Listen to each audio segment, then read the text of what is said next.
Muy buenas tardes, a todos los que se han unido a esta jornada. En primer lugar, quiero agradecer a la Universidad Abierta Interamericana por haber brindado este espacio para poder realizar este evento, a todos los que han participado en la construcción del mismo, a todos los presentes y en especial a nuestros distinguidos disertantes. Solamente a modo de introducción, podemos adelantar algo respecto del derecho de huelga, ¿sí? Que es una facultad jurídica que tiene arraigo constitucional y que básicamente se le otorga a los trabajadores para que se le permita la suspensión de la prestación del servicio a los efectos de reclamar mejoras en sus condiciones laborales. Está reconocida, como decíamos, en el artículo 14 bis de la Constitución Nacional y consagra un ejercicio colectivo de un modelo de protesta sociolaboral. En el día de hoy, en el evento, vamos a analizar a este instituto en la actualidad, el marco normativo nacional e internacional, la pérdida de la fuerza como medida de presión efectiva y las sanciones que pueden surgir como consecuencia de su ejercicio.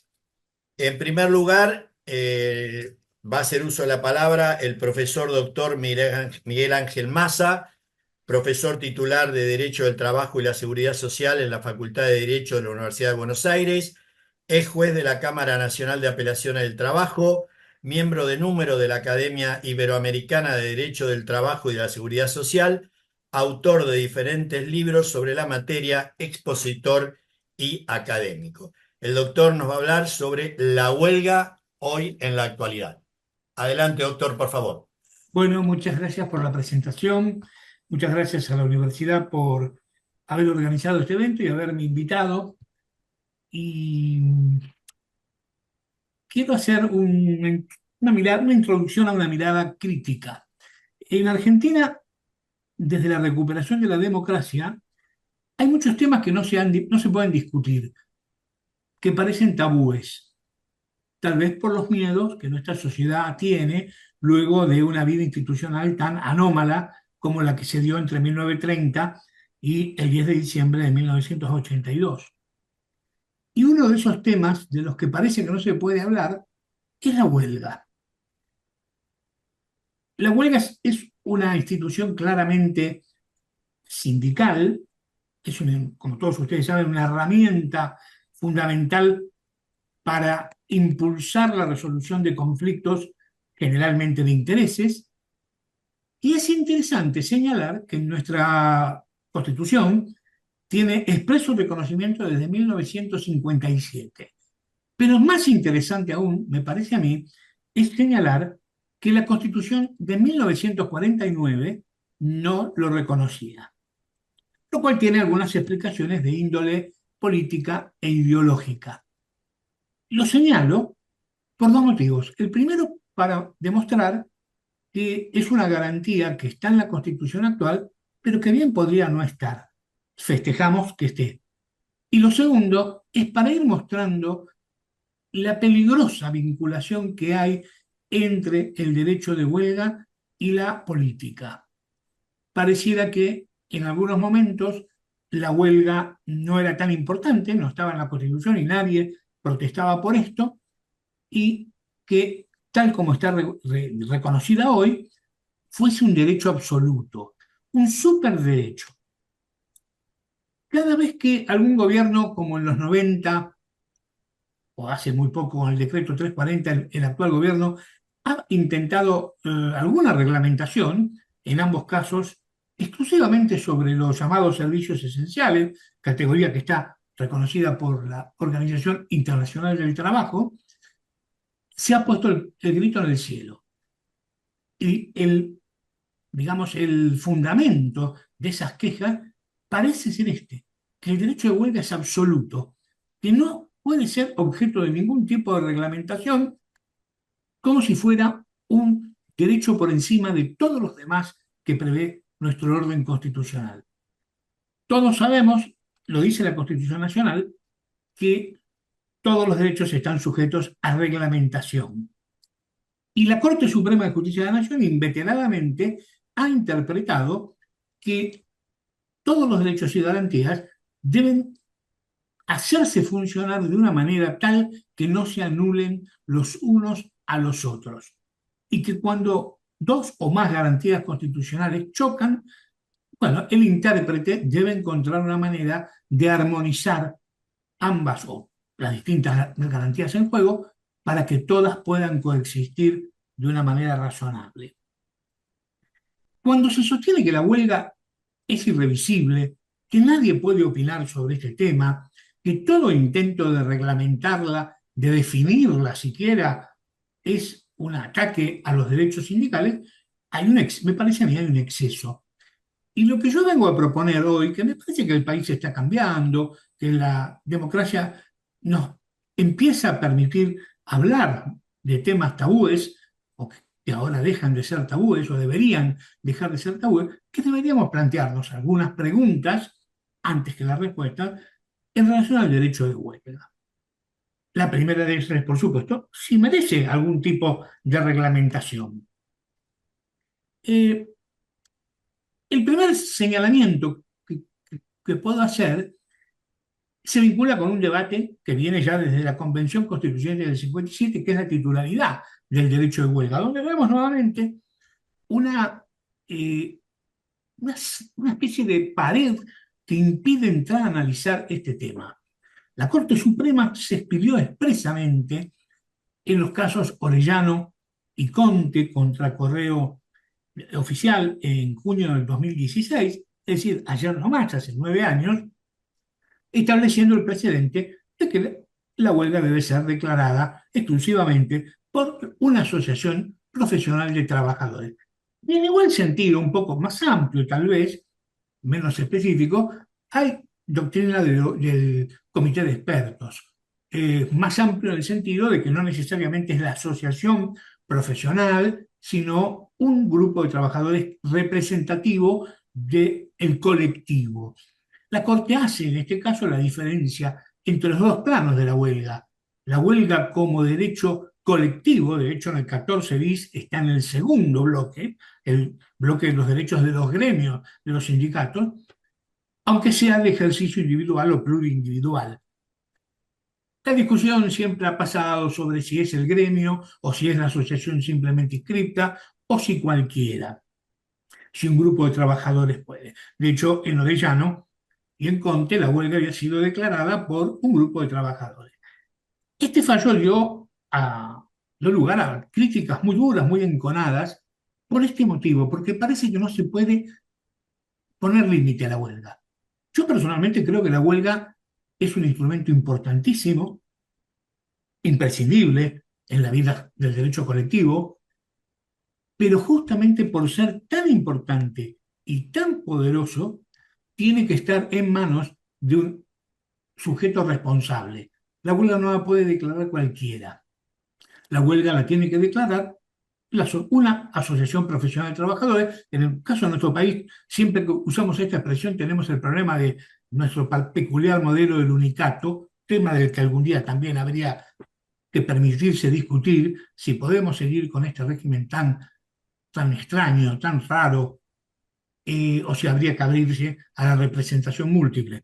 Fíjense, tan es así que de esto no se habla, que luego de los fallos de la Corte Suprema a partir del año 2008, no hubo, salvo un primer atisbo, no hubo intentos de adecuar la 23.551 a este modelo tan golpeado por los tres fallos de la Corte.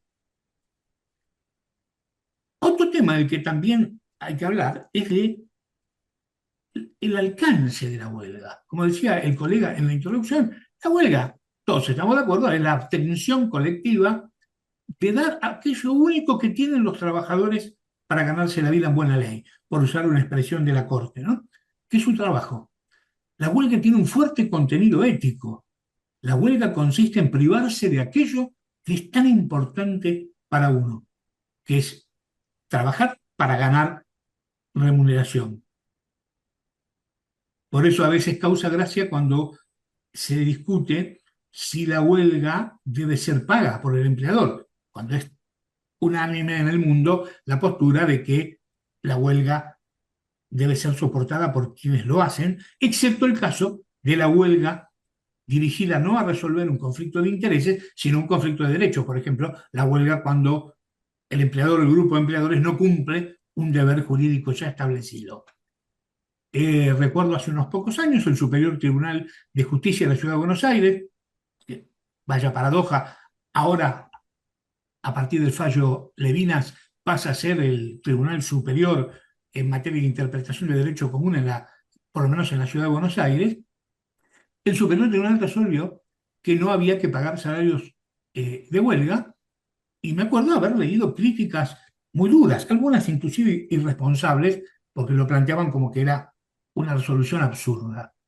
Eh, Fíjense que la huelga es un derecho que, repito, desde mi concepción, es imprescindible en una democracia republicana. eh, la huelga es un superderecho desde el punto de vista de que ningún otro sujeto de derecho goza de semejante poder, ni siquiera un acreedor. Lo único que le concede el Código Civil y Comercial al acreedor contractual es la excepción de cumplimiento, pero frente al incumplimiento del otro. Nadie puede hacer una huelga para obtener aquello que quiere, solamente está reconocida para la negociación colectiva, para llevar adelante, para presionar en busca de un acuerdo, una solución pacífica de conflictos, repito, de intereses. Hay que preguntarse, me parece a mí, ¿toda huelga es válida? ¿Toda forma de huelga? Siempre se debatió por las huelgas irregulares, la huelga parcial, la huelga relámpago, la huelga espasmódica, la huelga por sectores, etcétera. Está ahí en el límite, pero ¿y la huelga violenta? Los argentinos estamos acostumbrados a ver huelgas con quema de neumáticos, a veces quema de residuos, desmanes en la calle, impedimento para los demás trabajadores para que no quieren hacer huelga para ingresar a trabajar. Acá aparecen los derechos en discusión. El derecho de propiedad, sea del empleador, de los vecinos del empleador o del Estado mismo, cuando se destruyen bienes en la vía pública. El derecho de los otros trabajadores a no hacer huelga, más allá de que si son afiliados y no hacen huelga podrían ser objeto de una sanción intrasindical, dentro, según lo que prevea el estatuto. Pero también es un derecho constitucional no plegarse a la huelga. Y la violencia, la hemos normalizado, la aceptamos, me parece a mí por esto de que no nos permitimos hablar de este tema.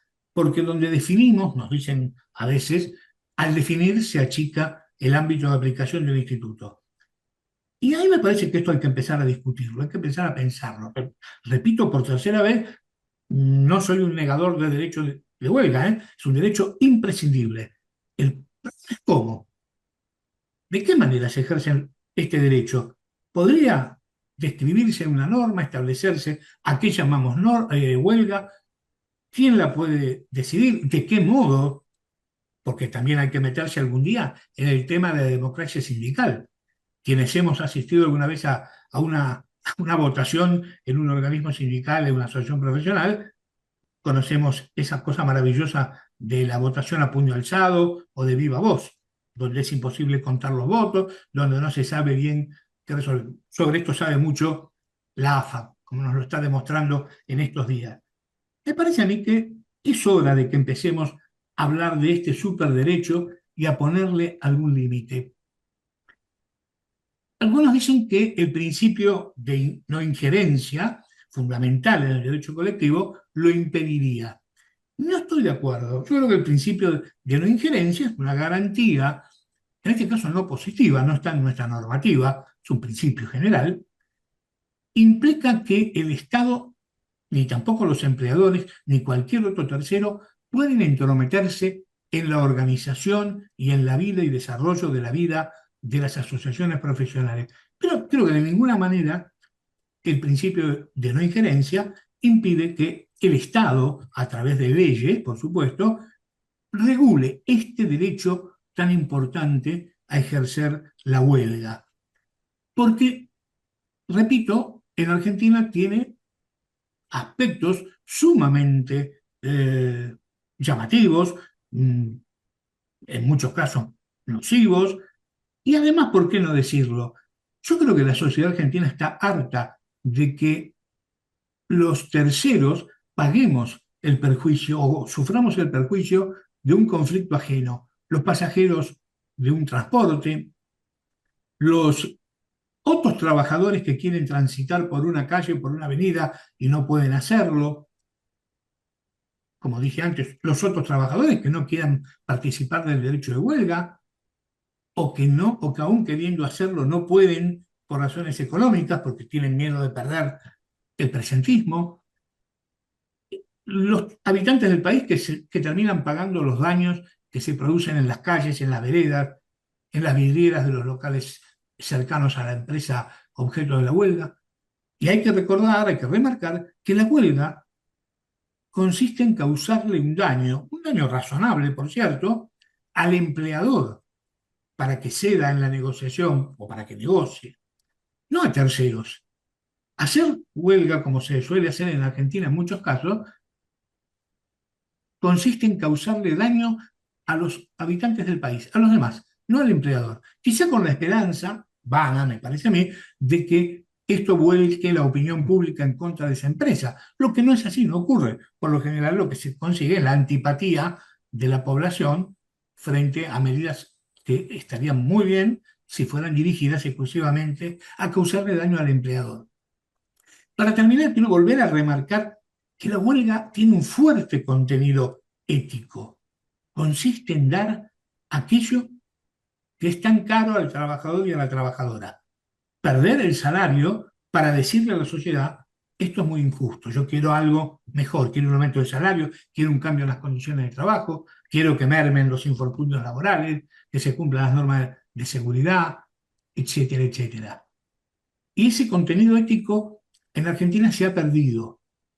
Alguna vez recuerdo que se trajo a la memoria la huelga a la japonesa, que por supuesto en un país como el nuestro no podría funcionar, porque la huelga en una nación muy ética, una población muy ética, consiste en esto, en provocar la reacción del público en contra de ese empleador renuente a negociar o mezquino a la hora de conceder en una negociación.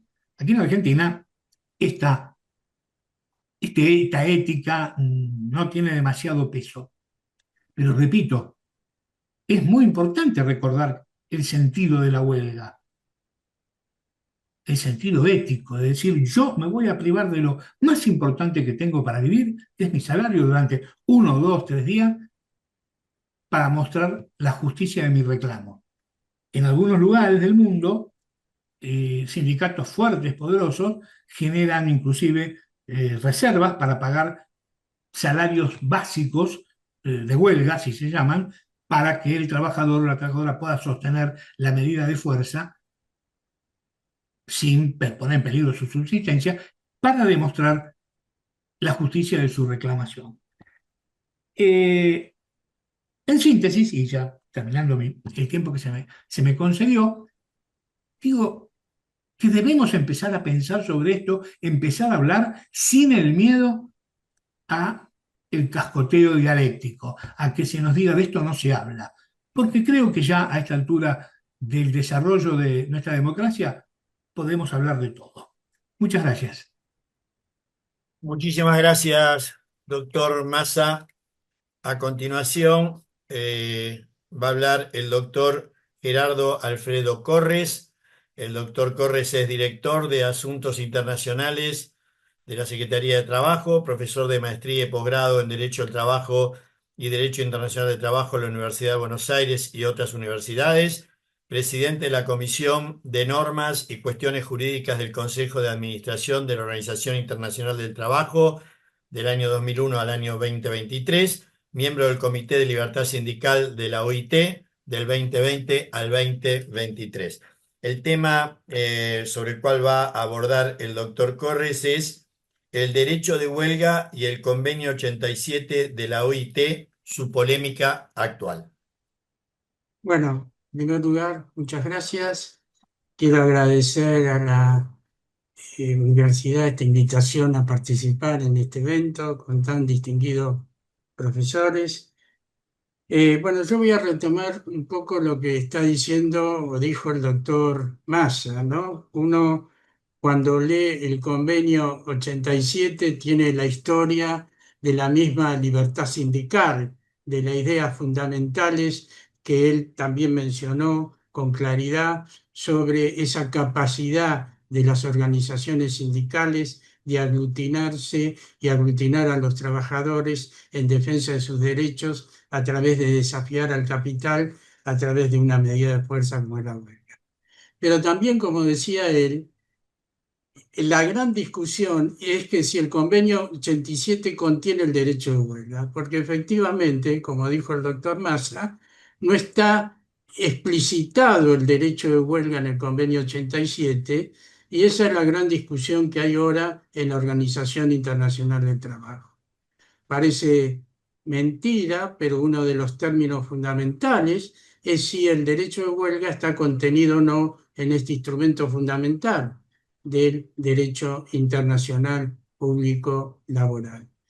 Tanto es así que tanto empresarios, trabajadores, nadie discute que el derecho de huelga, si lo consideras dentro del convenio 87, es un derecho implícito. Es un derecho que es una consecuencia para algunos, y veremos después para otros no, de la propia libertad sindical. Así lo ha dicho la comisión de expertos, es un corolario de la libertad sindical el derecho de huelga, pero no todos están de acuerdo con este concepto y en este momento la cuestión está siendo zanjada en la Corte Internacional de Justicia de La Haya. ¿Y por qué no estamos de acuerdo o no hay gente que no está de acuerdo? Porque precisamente los grados de interpretación de la Corte de la Convención de Viena en 1969 nos lleva a dos niveles de interpretación. Uno, la literal, porque es la base del sistema. Los tratados se interpretan por lo que está escrito primordialmente o por antecedentes que impliquen o deriven en ese instrumento que nosotros estamos analizando y también en algunas cuestiones vinculadas a hechos históricos que pueden relacionarse con esa misma invocación. El artículo 31 de la Convención de Viena, cuando nos habla de interpretación, nos dice que la interpretación debe ser de buena fe, debe ser el sentido corriente de las palabras y tiene que ver su objeto y fin. Analizado el convenio 87, lo primero que aparece, y en esta tutela sindical en el derecho de huelga, este aspecto, como decía el doctor Massa, natural vinculado con los trabajadores, la primera objeción que hay es que el convenio 87 no se refiere solo a trabajadores, sino que también se refiere a empleadores. Por lo tanto, en la norma misma, en la estructura de la norma, como dice uno de los países que más impulsa esta teoría, que es Japón, dice que el convenio 87 no contiene el derecho de huelga.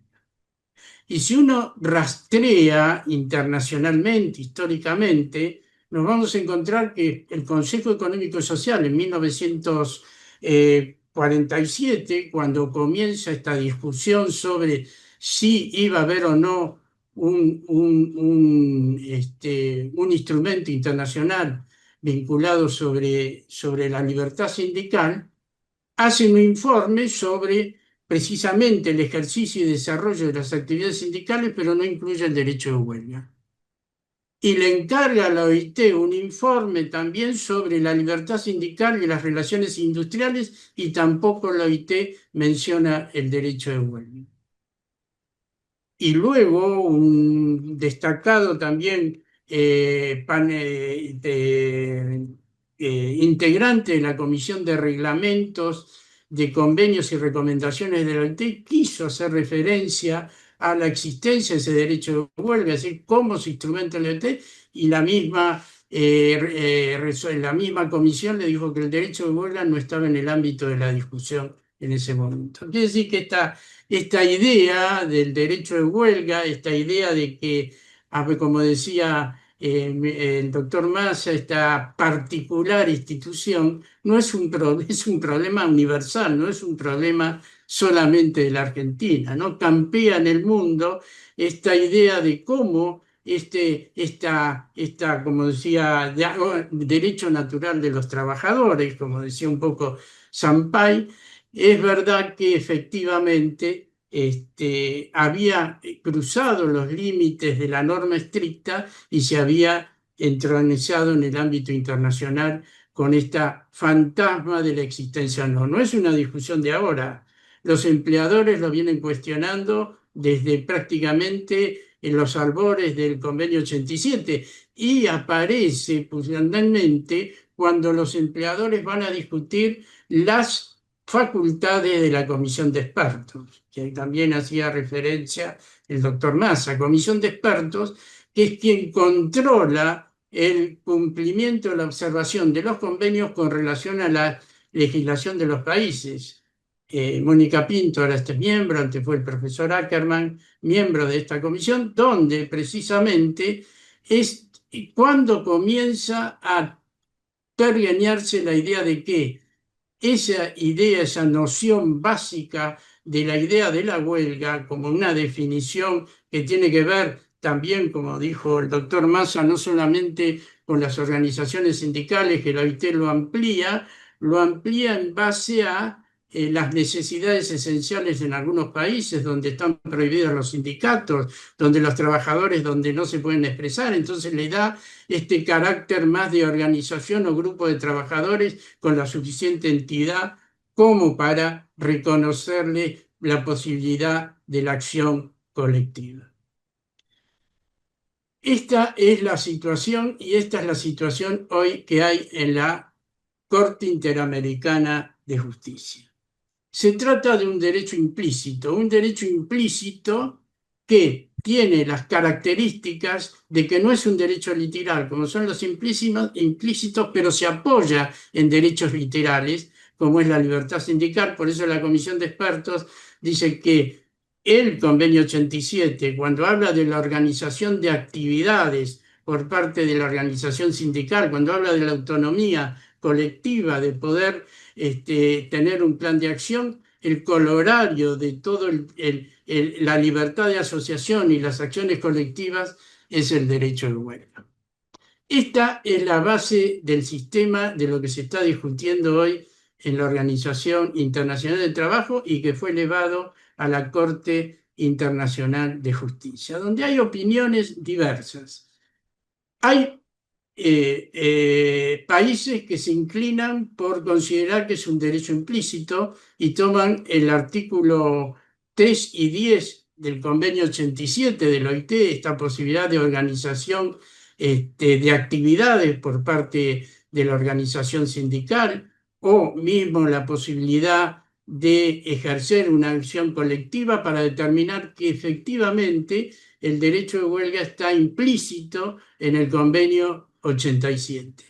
Pero además toman en cuenta lo que también el artículo 31 de la Convención de Viena permite para analizar y bucear sobre el sentido de una institución dentro del sistema internacional o la vigencia o sentido o alcance de un tratado, que son los contextos. Entonces los contextos de Europa van a ser, como también lo toma Alemania, el artículo 11 de la Constitución Europea sobre Derechos Humanos, como lo toma México ya refiriéndose al artículo 8 del Pacto de los Derechos Económicos, Sociales y Culturales para América Latina, el convenio 26, el artículo 26 de la Convención Interamericana de Derechos Humanos, van construyendo ese consenso necesario para decir que el derecho de huelga está contenido en el convenio 87.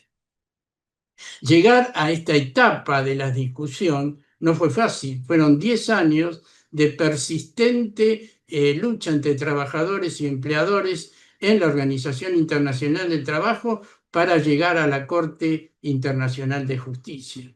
Los trabajadores propugnaban llegar a la Corte Internacional, mientras que los empleadores querían seguir la discusión en el ámbito de la Organización Internacional del Trabajo sin elevarlo a la Corte Internacional de Justicia. Ahora, ¿cómo este tema que está vinculado a esta necesidad de hallar en la institución de la huelga y el derecho de huelga dentro del sistema internacional, qué diferencia puede haber en que esté en el Convenio 87 o esté en otro tratado internacional, en el contexto, como dice el artículo 31? Precisamente la diferencia fundamental está basada en el sistema de control de la OIT, no tanto en la institución, porque la institución está consagrada en el sistema internacional, pero el sistema de control de la OIT no lo tiene ninguno. Esa concesión política que se le hicieron a los trabajadores allá en la Constitución de la OIT, allá en el Tratado de Versalles, cuando por efectos propios de lo que ocurría en el mundo, el avance del comunismo, se trató de hacer una organización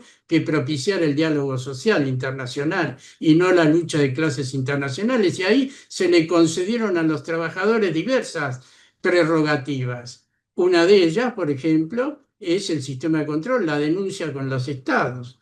La otra, el deber de sumisión, que está relacionado con el fallo reciente Acevedo de la Corte Suprema de Justicia, donde ahí hay también una cuestión vinculada al sistema de control de la OIT. Ese sistema de control le permite a los trabajos penetrar en el ámbito legislativo de los países y acusar el cumplimiento o no de determinadas normas internacionales, hasta auditar cómo en el país esas normas se están cumpliendo a través de las misiones de contactos directos. Entonces, todo ese sistema molesto para muchos estados y también para la organización, para los empleadores, hace que esto adquiera una importancia trascendental. Y la otra que también es importante, que los empleadores también dicen, bueno, no está el derecho de huelga en el convenio 87, entonces hagamos un convenio sobre el derecho de huelga. Y ahí va a aparecer también la reglamentación, que va a ampliar el universo de las limitaciones, como decía el profesor, el doctor Massa, va a limitar el avance y va a reglamentar muchas instituciones, ¿no?, que están por ahí dando vuelta y que en este momento no tienen un grado de anclaje en el sistema internacional unívoco, como es el derecho a la educación, por ejemplo, la educación como un tema fundamental, como otros que aparecen en el universo y que deberían, por ahí digo, estar reglamentados.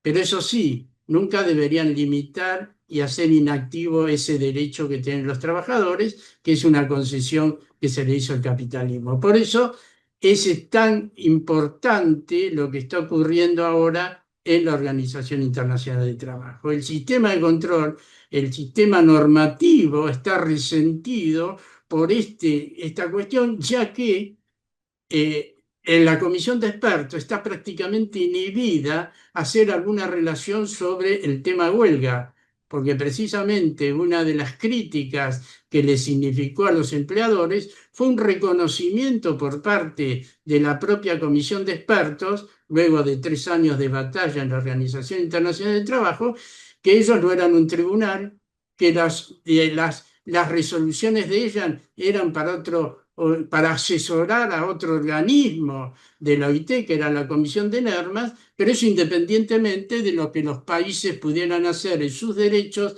o en sus legislaciones, de la ascendencia que podían tener ellos en la doctrina interna, como es el caso de Colombia, donde tienen obligación, tienen el principio de aplicación directa de los resultados de la comisión de expertos en la aplicación, en la interpretación de los convenios de la Organización Internacional del Trabajo. Entonces, en este universo, en esta situación, se llega a la Corte Internacional de Justicia, luego de una votación. Es muy curioso, cuando fuimos a votar, nosotros estábamos en el Consejo de Administración en ese momento, ahora no estamos porque rotamos, porque no nos corresponde. Resultó muy interesante. ¿Por qué? Porque había una tensión muy grande, porque muchos estados no querían votar en el Consejo de Administración porque son menos estados que los que hay en la conferencia.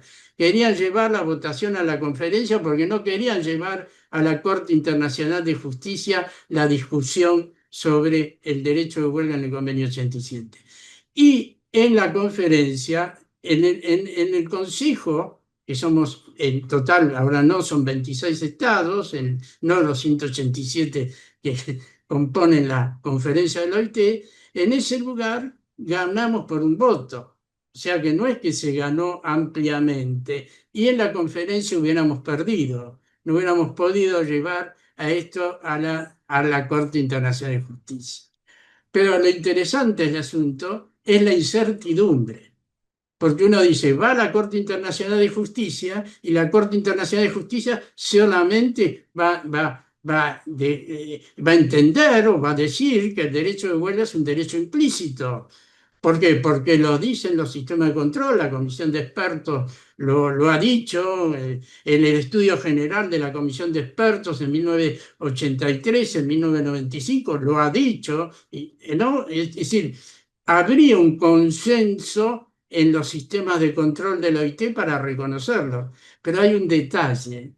La Corte Internacional de Justicia nunca se pronunció sobre derechos implícitos, nunca, nunca se pronunció.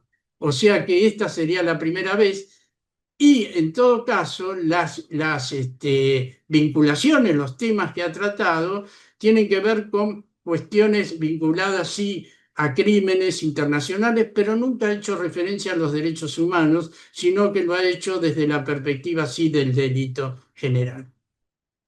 ¿Eso es un hallazgo? No. Nosotros pedimos un dictamen a la Dirección de Tratados de Cancillería que nos informó de esta situación, que nunca la Corte Internacional de Justicia se ha pronunciado sobre derechos implícitos. O sea que no sabemos hasta el día de hoy cómo terminará esta discusión internacional o si nos tendremos que allanar en el futuro a tener un nuevo convenio internacional sobre el derecho de huelga y ese nuevo convenio internacional va a significar, como decía el doctor Massa, algún tipo de reglamentación o de uso responsable de este derecho colectivo y de excelencia, como decía Hermídio Uriarte, ¿no? Hermídio Uriarte decía de la trivalencia, hablaba. No se puede hablar de derecho colectivo sin la huelga, sin los sindicatos y sin la negociación colectiva.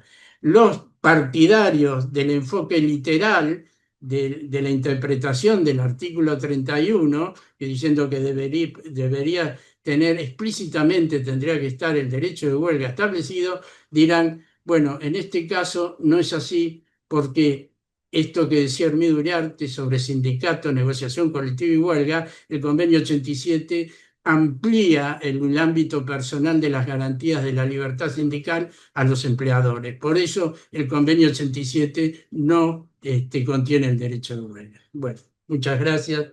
Quería terminar con esto.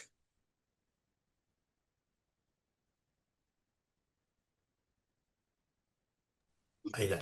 Perfecto, doctor Corres, muchísimas gracias. Muy, muy esclarecedor la charla. Ahora le vamos a dar paso a la doctora María Teresa Neira. Es abogada de la Universidad de Buenos Aires, especialista en Derecho del Trabajo, profesora adjunta en la Universidad del Salvador, articulista en la ley, el derecho y el dial, ganadora del premio Security 1994 al mejor trabajo jurídico, participante y organizadora de numerosos congresos laborales, vocal del Tribunal de Disciplina del Colegio Público Abogado de la Capital Federal, Sala Tercera del 2024 al 2026, embajadora de la paz, World Peace Forum 2015, autora del libro Yo te denuncio. La doctora Neira nos va a hablar del despido discriminatorio de naturaleza sindical. Doctora, la Muchísimas escuchamos. gracias, doctor. Gracias a la Universidad Abierta Interamericana por haberme convocado, bueno, con estos distinguidísimos colegas. Y así es, voy a hablar del despido discriminatorio de naturaleza sindical. intento en esta exposición hacer un paneo y poner de relieve que cuando hablamos de despido discriminatorio de naturaleza sindical, no nos referimos solo a los delegados, a los representantes de asociaciones gremiales sin personería, a los representantes de sindicatos, sino también al activista. ¿Y cómo va a jugar entonces la ley antidiscriminación con la sanción del nuevo 245 de la ley de contrato de trabajo incorporado por la ley bases? Es bueno comenzar a decir que el despido discriminatorio de naturaleza sindical tiene férreas bases en nuestra Constitución, en los que luego vamos a ver, en tratados internacionales, en los convenios de la OIT, algunos reconocidos, uno reconocido con rango constitucional y los otros, por supuesto, supralegal. Hacemos así un poquitito qué es el concepto de discriminación. La discriminación en sí es un concepto neutro, ¿no? Es diferenciar una cosa del otro, pero cuando lo introducimos en el derecho es un concepto peyorativo por lo cual se distingue, se excluye, se restringe los derechos de una persona por sus características físicas, socioeconómicas y por pertenecer normalmente a un grupo más vulnerable dentro de la sociedad o más reducido. Digo normalmente porque claro está que las mujeres no somos un grupo reducido dentro de la sociedad como no lo son los trabajadores, pero en la historia de la sociedad existe discriminación. Existe lo que se llama la discriminación positiva también, que es la discriminación que hace la propia ley para esos grupos más vulnerables que se encuentran discriminados, consigan la igualdad de oportunidades. Vaya aquí de ejemplo el cupo femenino, que es una discriminación positiva y que si fuera eterna pasaría a ser negativa. Y ya vemos los nuevos cambios de época, cómo está molestando esto de tanta preeminencia a las mujeres cuando ya la han prácticamente conseguido esa paridad que tanto anhelábamos. Bien, dicho esto, también es necesario remarcar que cuando hablamos de discriminación, lo que se está vulnerando es un derecho fundamental, un derecho constitucional. Podría ser el derecho a la dignidad, cuando hablamos de la discriminación en razón del sexo, de la religión, de su origen, de la opinión, y también la libertad sindical, cuando estamos hablando de la discriminación sindical. Así vamos haciendo cada vez más específico el concepto de discriminación, entramos a la discriminación sindical, que es aquella medida que toma el empleador para limitar, castigar, desalentar o impedir la actividad sindical, que es la libertad sindical es un derecho tutelado por la Constitución Nacional y por otras normas que ya vamos a ver. ¿Qué medidas ejercería el empleador para discriminar sindicalmente? Bueno, de alguna manera tratar de hacer actos que intimiden a los trabajadores para involucrarse sindicalmente. Por ejemplo, los cambios de las condiciones, podría ser las suspensiones, hasta llegar a un despido de carácter discriminatorio. Esto es lo que se conoce normalmente con la palabra represalia. Y también es una forma de despido discriminatorio. Hablábamos del marco legal argentino. El marco legal argentino es la Constitución Nacional, los tratados suscriptos por la República Argentina con rango constitucional, en tanto tuvieron la aprobación de las 2/3 partes de ambas cámaras, los convenios de la OIT que vamos a ver, la ley de asociaciones sindicales, la 235551, y la ley antidiscriminación, que es la 23592. Bueno, la Constitución Nacional la conocemos todos, el artículo 14 bis, siempre viene bien hacerle una repasada y lo voy a adelantar. Tenemos en el primer bloque la libertad sindical consagrada al trabajador, porque dice el trabajo en sus diversas formas gozará de la protección de las leyes, la que asegurarán al trabajador la organización sindical libre y democrática, reconocida por la sin preinscripción. Y luego la libertad sindical garantizada al gremio. Queda garantizado a los gremios, No hace falta que lo leamos todo, pero lo pongo así, lo adelanto para recordarlo. El artículo 16, que nos habla de la igualdad, a mí me parece un artículo que a veces olvidamos que se involucra en el tema laboral. Por eso lo traje aquí para recordarlo. Más allá de que la nación argentina no admite prerrogativas de sangre ni de nacimiento y no hay en ella fueros personales ni títulos de nobleza, esto es lo importante. Todos sus habitantes son iguales ante la ley y admisible en los empleos sin otra condición que la idoneidad. Yo soy muy litigante y cuando veo que hablan de la igualdad, muy poco se cita el artículo 16 vinculado con la idea del trabajo. Luego tenemos estos pactos internacionales, que obviamente no me voy a referir a lo que dice cada uno, pero sí vale la pena para quienes nos están escuchando recordarlos. Y así tenemos el Pacto Internacional de Derechos Civiles y Políticos. Les adelanto que está en el artículo 22, 1, la protección sindical. Este que a mí me parece fundamental, que es el Pacto Internacional de Derechos Económicos y Sociales y Culturales. ¿Por qué me parece fundamental?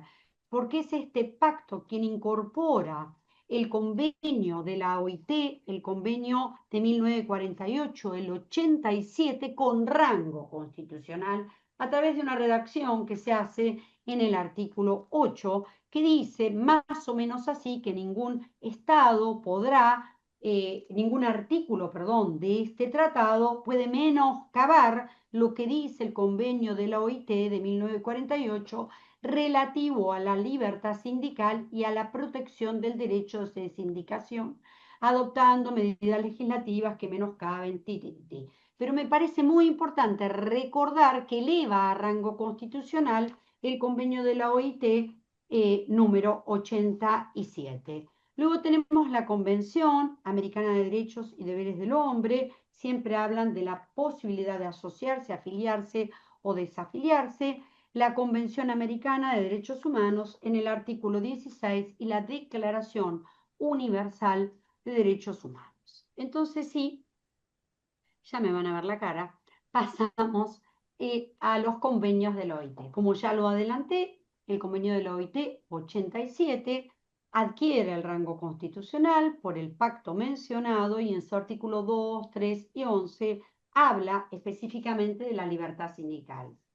Me parece importante destacar el artículo 98 por lo siguiente. Siempre que hablamos de la tutela sindical, de la libertad sindical, estamos pensando de manera permanente la protección a los sindicatos y a las asociaciones, aún sin personería. Pero el convenio 98 específicamente dice, los trabajadores deberán gozar de adecuada protección contra todo acto de discriminación tendiente a menoscabar la libertad sindical. Por eso la Corte a este convenio lo ha usado en muchísimos fallos y sobre todo en el fallo Varela Condisco, donde se defiende el despido discriminatorio de un activista. Luego pasamos al convenio de la OIT, el 135. Entonces tenemos un marco constitucional con las normas de rango constitucional en los tratados y un marco supralegal, para luego llegar a la ley de asociaciones sindicales, que señalé estos 3 artículos interesándome el último. Los voy a adelantar. El artículo 1 dice, la libertad sindical comprende el derecho de los trabajadores a constituir organizaciones sindicales sin autorización previa, derecho a afiliarse o no. El artículo 7, nadie puede ser obligado a afiliarse o desafiliarse, y traigo esto, que es de lo que estamos hablando. Queda prohibido a los empleadores realizar actos de discriminación que tengan por objeto menoscabar la actividad sindical, tales como, enumera, suspender, modificar condiciones o negar ascensos por actividad sindical. Bien. En base a esta estructura normativa, luego existe lo que se llama la tutela sindical basado en estos 3 artículos que señalamos.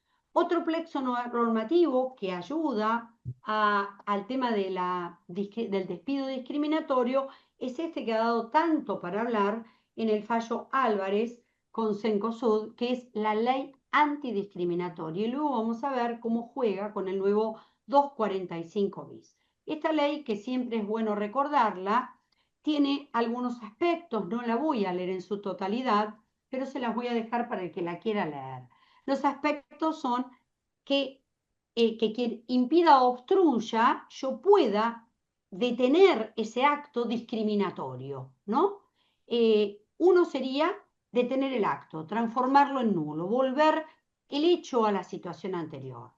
Otro sería, el otro aspecto es que la reparación integral, fíjense que es daño moral y daño material ocasionados. Y el último, que tanto hemos dicho, esto se aplica a los trabajadores, no se aplica, claro que sí. Fijémonos en el segundo párrafo. A los efectos del presente artículo se considerarán particularmente los actos o omisiones discriminatorios determinados por motivos tales como, es decir, es enunciativo, raza, religión, nacionalidad, ideología, opinión política o gremial. Si discriminan ahora a alguien por opinión gremial, claramente lo están discriminando en su trabajo sin perjuicio de que pudiera ser en algún otro tipo de asociación. Bien, ahora sí. En estos artículos 47, 48, 50, 52, la ley pone una fuerte tutela sindical para evitar justamente el despido de naturaleza sindical. Brevemente vamos a recordar este artículo, que sí lo voy a adelantar porque es aquel que dice que la tutela sindical o que la protección es para todo trabajador o asociación sindical. Y todo trabajador o asociación sindical que viera obstaculizado su derecho a ejercer su libertad sindical, goza de una acción que crea la ley, que es de amparo y que está resguardada o que está reglamentada por el artículo 498 del Código de Procedimiento Civil y Comercial de la Nación, que es un proceso sumarísimo mediante el cual el trabajador o la asociación puede recurrir a que el empleador cese con una medida antidiscriminatoria o antisindical. El artículo, por su parte, el artículo 48, es aquel artículo mediante el cual le da una estabilidad a los representantes sindicales y a los delegados de la empresa. Le da una estabilidad de un año, ya una vez finalizado su cargo. Ahora bien, sabemos que por el fallo Rossi de la Corte Suprema de Justicia del año 2009 se determina que esa estabilidad se extiende también para las personas que pertenecen a una asociación gremial con simple inscripción y que no sea un sindicato. Bueno, los fines de esto es absolutamente claro, ¿no es cierto? Es blindar la libertad sindical y que de esta manera, frente a actos intimidatorios, como podrían ser cambiar las condiciones de trabajo, suspenderlos, y ahí viene, o despedirlo, ellos, estas personas, representantes de agrupaciones sindicales o simples asociaciones gremiales y delegados, puedan ejercer una acción para que cese el acto. La acción, por supuesto, es el amparo. Luego tenemos el artículo 50, que el artículo 50 es lo que se llama la estabilidad anticipada. A partir de que alguien es nombrado en el cargo, recibe una estabilidad de 6 meses hasta que su cargo sea oficializado y siempre y cuando sea comunicado al empleador. Todas estas normas son un blindaje para defender la libertad sindical como derecho tutelado. Y por último nos encontramos con el artículo 52. Por supuesto que la ley sostiene que no se puede suspender ni despedir con justa causa, ni despedir ni cambiar las condiciones siempre que no exista una justa causa. Entonces uno piensa, bueno, existe una justa causa, el empleador envía un telegrama. No, el empleador debe recurrir a un juez para que valide esa justa causa. En el caso de que no recurra a un juez, cualquiera de las personas nombradas, representantes de asociaciones gremiales o de sindicatos o bien de delegados, pueden optar o bien por pedir la reinstalación o bien por pedir la famosa indemnización agravada derivada del 52, que consiste en un año, que está equiparada en ese caso a la indemnización por maternidad, que aún sigue así, o a la indemnización por casamiento. Bien, entonces acá entramos en que el 52 tenemos las dos opciones, o la reinstalación o la indemnización especial de los 13 salarios. Nuestra jurisprudencia ha sido riquísima en el tratamiento y en la protección de la libertad sindical. Yo me permití traer solo 3 fallos de la Corte Suprema de Justicia que son emblemáticos. Uno es ATE en el 2008, en la Asociación de Trabajadores del Estado contra el Ministerio, en donde a los delegados no se les daba tutela porque no eran afiliados a un sindicato. Sino simplemente a una agrupación gremial simplemente inscripta. La Corte dijo que recibían la misma tutela a través y que esto estaba prescripto en los convenios 87 y 98 de la OIT. Luego traje el fallo Rossi, que ya algo adelanté, que es del 2009, que se le impone una suspensión a la presidenta de la Asociación Gremial, Adriana Rossi, que trabajaba en el Estado Nacional, en el Ministerio de Defensa, y también se alega que ella no pertenecía a un sindicato y por tanto no tenía esa tutela. La Corte entendió en este sentido que la tutela del artículo 52 era inconstitucional, en tanto no comprendía, le daba demasiados privilegios a los sindicatos y no comprendía a las asociaciones gremiales. Y efectivamente cesó la sanción que se le había impuesto.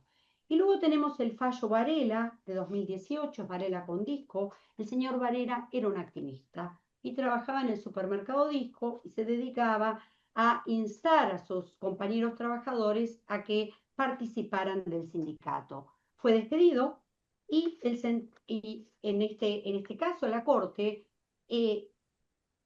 tomó como los indicios que había traído importantes que indicaban que el despido había sido por discriminación, tomando el famoso fallo Pelicori, la inversión de la carga de la prueba, le dio la protección diciendo que se había violado la libertad sindical e hizo un paralelismo entre la ley de asociaciones sindicales y acá aparece la ley antidiscriminación.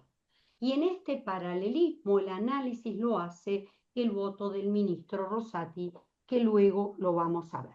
Y así fue que al activista le otorga una protección que hasta diríamos más especial que inclusive a la que le da la tutela a los delegados o a los representantes de sindicatos o asociaciones gremiales. En función, por supuesto, de esta ley que ya habíamos visto, ¿no? De la ley 23.592, que determina que se debe cesar el acto. Si se debe cesar, el acto es nulo, que se llevan las cosas al estado anterior, se lo debe reparar in totum, es decir, el daño moral y el daño material ocasionado, y es para temas discriminatorios que hacen a temas gremiales. Bien, me parece importante señalar esto, que poco se habla de esto. Parecería que la ley antidiscriminación aparece como una cosa así muy suelta, de la que la traemos de los pelos y la aplicamos, y que al legislador algo se le escapó cuando dijo, no, esta ley salió 5 meses después y la voy a adelantar, que es la ley de asociaciones sindicales.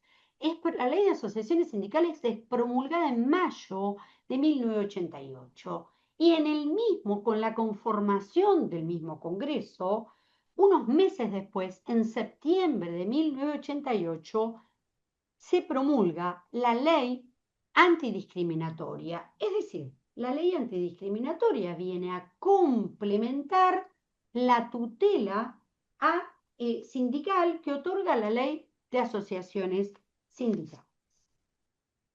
Es por ello que traigo acá, cuando se defiende al activista, lo que dijo Rosati acerca del parangón o de cómo se conjugaban estas dos leyes que me parece vital para poder entender la protección del activista.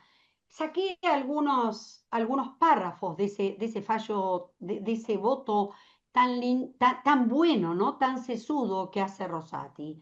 No encuentra obstáculo lo previsto por la ley 23551, la ley de asociaciones, pues la ley antidiscriminatoria es una regla general que vino a ampliar la cobertura que, ante una misma situación, prevén leyes especiales. En otro, considerando, dice, factible colegir que el legislador haya tenido el propósito de conjurar los actos discriminatorios producidos en el ámbito laboral, ofreciendo una opción que hasta entonces no estaba disponible.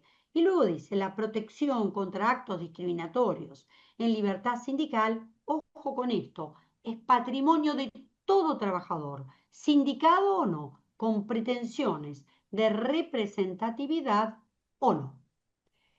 Y traigo esto, y ya vamos a ir dando el cierre, ante la sanción del artículo 245 bis, que lo trae el artículo 95 de la ley ACES, que vale la pena analizar algunos detalles. Primero define qué es un despido discriminatorio. Y es bastante detallista el legislador, no voy a entrar ahora si es taxativo o enunciativo, porque obviamente que si responde al bloque constitucional debería ser enunciativo, pero como la tarifación perjudica bastante al trabajador, los que hacen parte actora van a decir que es enunciativo. Pero lo importante es que se encuentra entre los despidos discriminatorios señalados el de opinión política o gremial. Es decir, está previsto. ¿Cuánto se indemniza? Un 50% de lo que le corresponde por el 245. Una bicoca, digamos, que para cobrar una indemnización de un año, como tendría, por ejemplo, la de casamiento, una institución que lamentablemente está en desuso, debería un trabajador trabajar 26 años. Digamos que es bastante poquito lo que se le da para un despido discriminatorio y para reparar la dignidad o la libertad sindical. Y luego termina diciendo esto que me interesa mucho, el despido dispuesto en todos los casos producirá la extinción definitiva del vínculo. Bueno, y acá se crea el gran debate, ¿no es cierto? Tengo claro que esto no se aplica a los delegados ni a aquellos representantes que tienen una ley especial, que es la ley de asociaciones. Ahora, alguna duda me puede entrar, ¿no? Cuando se trate de un activista. Alguna duda me puede entrar. Si bien en el fallo Álvarez, con Cencosud, habla de la reinstalación, acordémonos que esa mayoría es bastante ajustada y que hoy hay una corte conformada solamente por una persona que llevó a cabo la minoría, que es Lorenzetti. Y como bien decía el doctor Massa cuando comenzó, Lorenzetti dice, cuando hay dos derechos constitucionales en juego, uno no puede anular al otro. Lorenzetti sostiene, en materia de reinstalación, que se encuentra en juego la libertad de contratar, que lleva íncita un derecho negativo, que es de no contratar, y se encuentra en juego el derecho a no ser discriminado. Y que ante este caso, en su disidencia, él dice no se lo debe reinstalar. Obviamente que sabemos que en el fallo Álvarez se reinstaló, en los últimos fallos, como vimos hasta también Varela, se reinstala al activista, pero a partir de ahora, con un derecho dinámico, hay que ver qué vamos a aplicar. Yo en particular pienso y vuelvo a reiterar que como el derecho es dinámico, al activista la ley no desea reinstalarlo, no encontré ningún pacto de rango constitucional ni en la OIT, ninguna norma que obligue a la reinstalación, pero sí considero que cuando son delegados o representantes de agrupaciones simples, no inscriptas, prevalece la ley especial. Hasta aquí he llegado, desde ya les agradezco muchísimo la atención. Bueno, muchísimas gracias, doctora Neira, clarísima. en toda la exposición. Bueno, lamentablemente tenía que dar otra locución el doctor Tovar, pero bueno, avisó a último momento que tenía un problema y que no iba a llegar a dar la misma. De todas maneras, creo que hemos abarcado todos los aspectos de lo que es el derecho de huelga, desde el punto de vista que lo planteó el doctor Massa, como un derecho, como dijo él, imprescindible, pero que había que perder un poco el miedo a hablar y considerar que reglamentar el mismo no significa desnaturalizar ese derecho. Y que de alguna manera, como ya una democracia en vías de adultez, teníamos que darnos al menos esa posibilidad de discutir esta situación de que si bien es un derecho imprescindible, como tiene dicho la Constitución Nacional y la Corte Suprema de Justicia de la Nación, ningún derecho puede escapar a la reglamentación del mismo. Por otro lado, también hemos visto esta situación del convenio 87, de acuerdo a lo que dijo el doctor Corres, respecto a esta cuestión de que si es un derecho implícito, no es un derecho implícito, si está otorgado a los trabajadores, también está otorgado a los empleadores, las dos posturas que hay y esta situación de incertidumbre que nos genera la Corte Internacional. Porque, como dijo él, en ningún momento no hay un solo fallo de la Corte Internacional que haya de alguna manera establecido una certeza al respecto. O sea que también ahí tenemos que ver, a ver cómo es la circunstancia. Y la doctora Neira, respecto de lo que es el despido discriminatorio por cuestiones sindicales, también nos dio una perspectiva bastante amplia, teniendo en cuenta lo que es la ley antidiscriminación, haciéndola jugar con la ley 23.551, con los pactos internacionales, pero aparte, hablándonos de esta incorporación del artículo 245 bis de la 27.742, también conocida como ley bases, y esta diferenciación que de alguna manera en la 23.551 está muy planteada, aquellos que tengan cargos que sean electos, ¿sí? Electivos, y respecto a qué es lo que pasa con las simples asociaciones o asociaciones con simple inscripción, que no tienen personería gremial. También este sistema que el doctor Massa, ahora que estoy hablando, me acuerdo que había dicho el doctor Massa, el otro tema que tenemos que hablar es el sistema del unicato, ¿sí? Porque las voces son, si extendemos la pluralidad de las personerías gremiales, vamos a, de alguna manera, a debilitar el principio de fortaleza que tiene el movimiento obrero, que sería esa unidad, esa cohesión. Bueno, también tenemos que ver si esto es así, ¿no? Si realmente se debilitaría o se fortalecería desde el punto de vista de lo que daría la democratización respecto de la pluralidad. Pero también, ahora que hablaba la doctora Neri, me estaba acordando de una ley que ya está derogada, que era la 25.013, que fue la primera que planteó el despido discriminatorio, ¿no? Que creo que si no recuerdo mal establecía un 30% de lo que le hubiese correspondido por el artículo 245, ¿sí?